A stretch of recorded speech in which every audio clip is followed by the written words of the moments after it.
Maybe he's got a healthy heart. Who knows? Hmm. His wife calls, phone rings, causes an arrhythmia that is maybe transitionally causes a syncopal event, and he careens off the road and dies in a fiery, spectacular crash.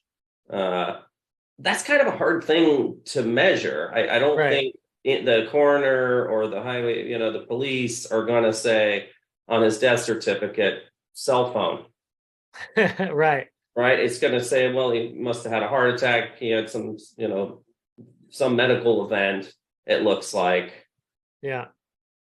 We never really know that these things. So it's kind of alarming if you think of the number of people and the severity of these symptoms, not just on your heart, the pump that keeps you alive, but our brain and all the symptoms we talked about now. Very, very common, and I know you hear this all the time, is memory and concentrations, brain fog, and that's probably a lot of the pro-inflammatory state you're alluding to earlier.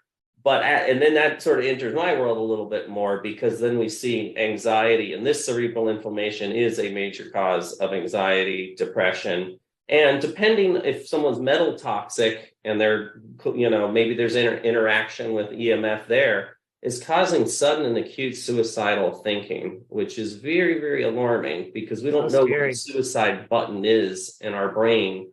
But to acutely get suicidal is not a typical presentation. It's usually someone living in chronic pain, maybe impaired, making a poor judgment, but it's usually followed by a prolonged depressive illness or a known health history.